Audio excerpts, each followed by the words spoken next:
আমরা অষ্টম শ্রেণী দ্বিতীয় পর্যায়ক্রমিক মূল্যায়নের বাংলার 7 নম্বর স্কুলের প্রশ্ন উত্তরগুলো আলোচনা করব। একের এক আছে পল্লী সমাজ গদ্যাংশে 100 বিঘার মাঠ ডুবে যাওয়ার কথা আছে। একের 2 ছন্নছাড়া কবিতায় উল্লেখিত গাছটি দাঁড়িয়ে আছে গলির মোড়ে। একের 3 ডিমে জীবন ঘুমিয়ে থাকে। একের 4 রৌদ্রে স্বপনের গন্ধ লেগে আছে। 2-এর 1-এ বলেছে ওঠরে গহর এইবার ঘরকে যাই গহরকে। ওঠরে গহর এইবার ঘরকে যাই গহরকে, 5 গ্রামের সর্দার আকবরের পুত্র হলো গহর।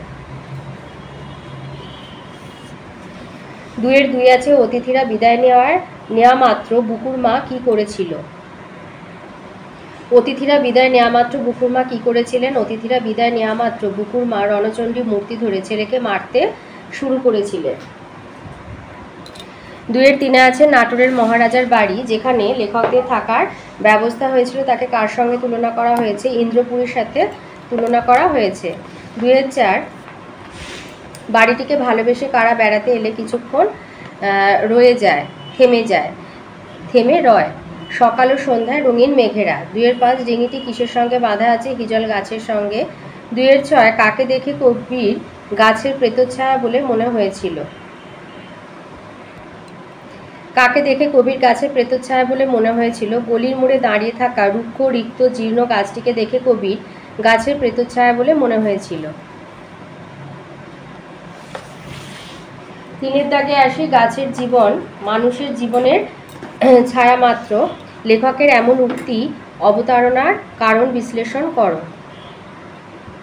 এটা 102। গাছের কথা প্রবন্ধে জগদীশচন্দ্র বসু বলেছেন, গাছপালাকে ভালোবাসতে শিখে তিনি অনুভব করেছেন যে মানুষের মতোই গাছেরাও আহার করে দিনে দিনে বাড়ে। মানুষের মতোই তাদেরও অভাব, তাদেরও দুঃখ কষ্ট আছে, জীবন ধারণের জন্য সদা ব্যস্ততা আছে। কিছু মানুষ যেমন প্রতিকূল অবস্থায় বাধ্য হয়ে চুরি ডাকাতি করে, কোনো কোনো গাছের মধ্যেও সেই প্রবৃত্তি দেখা যায়। মানুষের বিভিন্ন সদ্গুণ যেমন পারস্পরিক সাহায্য, বন্ধুত্ব, এমনকি মানুষের সর্বোচ্চ গুণ স্বার্থত্যাগও গাছের মধ্যে দেখা যায়। মানুষের মায়ের মতোই প্রয়োজনে সন্তানের জন্য জীবন ত্যাগও গাছের মধ্যে দেখা যায়। মানুষের সঙ্গে গাছের সাদৃশ্যমূলক ধর্ম লক্ষ্য করেই লেখক গাছের জীবন মানুষের জীবনের ছায়ামাত্র মন্তব্যটি অবতারণা করেছেন। 3-এর 2-এ বলেছে আমাদের তো জয় জয়কার। কী কারণে লেখক এবং তার সঙ্গীদের জয় জয়কার হলো? আচ্ছা, এটা পেজ নাম্বার 131 হবে। আমাদের তো জয় জয়কার, কী কারণে লেখক ও তার সঙ্গীতে জয় জয়কার হলো?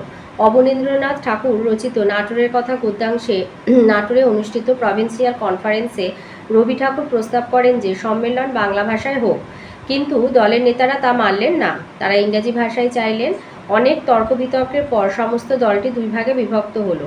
বড়রা ইংরাজিতে বলতে উঠলেই বাংলা বাংলা বলে চিৎকার করে ছোটরা বক্তৃতা বাধা দিতে থাকলো। অবশেষে বাধ্য হয়ে নেতৃত্বস্থানীয়রা বাংলা ভাষার দিকেই মত দিলেন এবং সম্মেলন বাংলাতেই হলো। এই সাফল্যটিকে লেখক তাদের জয় জয়কার বলে বর্ণনা করেছেন। 3-এ 3 নম্বর প্রশ্ন হচ্ছে কুটিরখানিরে লতাপাতা ফুল মায়ায় রয়েছে ঘিরে। এখানে কুটিরটিকে লতাপাতা ফুলের মায়া দিয়ে ঘিরে রাখা বলতে কবি কি বুঝিয়েছেন? কবি জসীমউদ্দীন তার গড়াই নদীর তীরে কবিতায় গড়াই নদীর কূলে প্রকৃতির বুকে অবস্থিত কুটিরটির বর্ণনা দিতে গিয়ে বলেছেন, কুটিরটি যেন লতাপাতা ফুলমালার বন্ধনে বাঁধা পড়েছে। আসলে লতাপাতা কুটিরটিকে এমনভাবে বেষ্টন করে আছে যেন মনে হচ্ছে সে বাঁধা পড়েছে ওই লতাপাতার বেষ্টনীতে। প্রকৃতি যেন পরম মমতায় তার স্নেহবন্ধনে বেঁধে কুটিরটিকে রক্ষা করছে। 3-এর 4-এ বলেছে নুয়ে আছে বহুদিন ছন্দহীন। কে কোথায় নুয়ে আছে? ছন্দহীন বলার কারণ কি? জীবনানন্দ দাশের পাড়াগাঁ দুপ্রহর ভালোবাসি কবিতায় বুনো চালতার শাখা জলশিরি নদীর পাশে ঘাসের ওপর নুয়ে আছে। আর ছন্দহীন বলার কারণ কবিতার পাড়াগাঁর দ্বীপ্রাহরিক প্রকৃতির এক ছবি অঙ্কন করেছেন আলোচ্য কবিতায়। জলশিরি নদীর পাশে বহুদিন ধরে নুয়ে আছে গ্রামের বুনো চালতা গাছটি। অপরিকল্পিতভাবে সেটি অবস্থান করছে, কেউ তাকে যত্ন নেয়নি বা এখনও নেয় না যত্ন।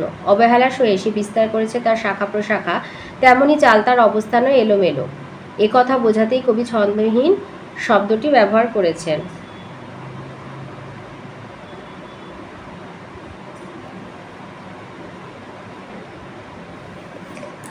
4-এর 1-এ দিয়েছে পথের পাঁচালী থেকে দিয়েছে, বলেছে কে অপুর চোখে ধুলো ছুঁড়েছিল? সতু। 4-2 অপুর ঠাকুরদার নাম কি ছিল? রামচাঁদ তর্কালঙ্কার। 4-3 হরিহর বাড়ি থেকে যাওয়ার সময় কাকে সঙ্গে নিয়ে গিয়েছিল? অপুকে। 5-এ আসি। 5-এ বলেছে অপু জন্মিয়া অবধি কোথাও কখনো যায় নাই, জন্মের পর থেকে অপু যেখানে যতটুকু গিয়েছে তার পরিচয় দাও। এই যে অপু জন্মিয়া অবধি কোথাও কখনো যায় নাই, জন্মের পর থেকে অপু যেখানে যতটুকু গিয়েছে তার পরিচয় দাও। অপু জন্মের পর থেকে বাড়ির গণ্ডির বাইরে বিশেষ কোথাও যায়নি। গ্রামের বকুলতলা, গোসাই বাগান, চালতেতলা, নদীর ধার, নবাবগঞ্জের পাকা সড়ক ইত্যাদি স্থানে সে একাধিকবার গিয়েছে। এছাড়া গ্রীষ্মকালে মায়ের সঙ্গে নদীর ঘাটে সে গিয়েছে, এর বাইরে সে কখনো কোথাও যায়নি। 5-2 বলেছে অপু ও দুর্গার প্রথমবার রেলের রাস্তা দেখতে যাওয়ার অভিজ্ঞতা বর্ণনা করো।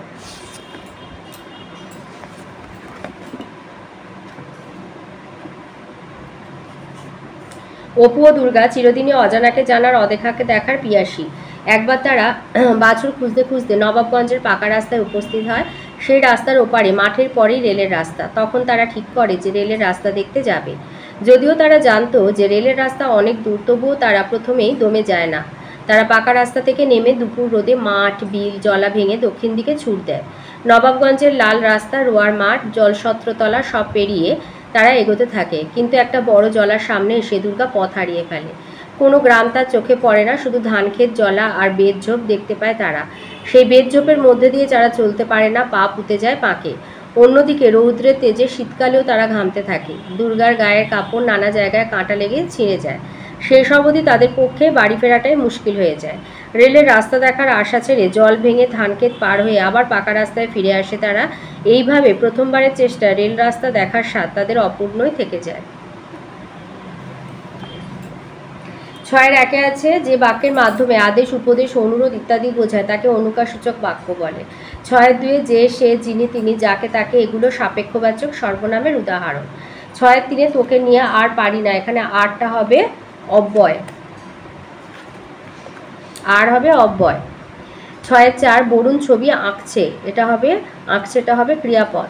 6-5 ক্রিয়ার মূলকে বলা হয় ধাতু। 7-এ দিয়েছে সংরক্ষণের অভাবে বেহাল অবস্থা রাস্তাঘাটের, একথা জানিয়ে সংবাদপত্রে চিঠি লেখো।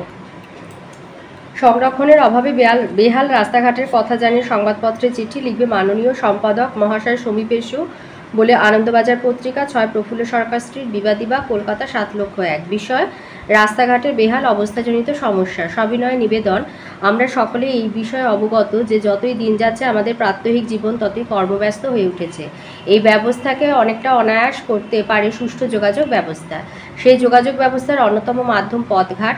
আর এর মধ্যে 6 নম্বর জাতীয় সড়ক যে কতটা গুরুত্বপূর্ণ তা বোধহয় বলার অবকাশ রাখে না। নিত্যযাত্রীতে যাতায়াতের সংখ্যা না হয় বাদই দেওয়া গেল, কিন্তু তা সত্ত্বেও বাণিজ্যিক সংযোগ রক্ষায়ও যে জাতীয় সড়কটি কতখানি ভূমিকা পালন করে তা প্রতিদিন মালবোঝাই ট্রাকের গড় আনাগোনার হিসাবের খেয়াল রাখলেই বোঝা যায়। সে যাই হোক, এহেন রাস্তার বেহাল দৈন্যদশায় আমাদের বিস্ময়ে হতবাক করে। বর্ধমানের পানাগড় থেকে শুরু করে বীরভূমের দুবরাজপুর পর্যন্ত অংশটি মানুষের ব্যবহারযোগ্য অবস্থায় নেই। নিত্যদিনই রাস্তার এরকম খারাপ অবস্থার জন্য দীর্ঘ যানজটে ভুগতে হচ্ছে নিত্য যাত্রীদের। এর সঙ্গে উপরি পাওনা হিসাবে আছে পথ দুর্ঘটনা। প্রশাসনকে বিষয়টি জানিয়েও কোনো বিহিত করা সম্ভব হয়নি, কেননা জাতীয় সড়ক জাতীয় সম্পত্তি, তাই প্রশাসনের এখতিয়ারভুক্ত নয়। অথচ বড়সড় কোনো দুর্ঘটনা এড়াতে এ বিষয়ে যাই হোক কোনো আশু কর্তব্য স্থির করে ব্যবস্থা গ্রহণ করা উচিত। তাই আমি আপনার বহু প্রচারিত সংবাদপত্রের মাধ্যমে সরকারের সংশ্লিষ্ট দপ্তর তথা আধিকারিকদের দৃষ্টি আকর্ষণ করতে আপনার দ্বারস্থ হয়েছি। আশা করি আমার পত্রটি জনস্বার্থে প্রকাশ করে বাধিত করবেন বলে নমস্কার আনতে তোমার নাম দিয়ে দেবে আর একটা ঠিকানা দিয়ে তোমার ঠিকানা দিয়ে দেবে। তো এই ছিল আজকের আমাদের 8ম শ্রেণীর 2য় পর্যায়ক্রমিক মূল্যায়নের বাংলার 7 নম্বর স্কুলের প্রশ্নের উত্তরগুলো।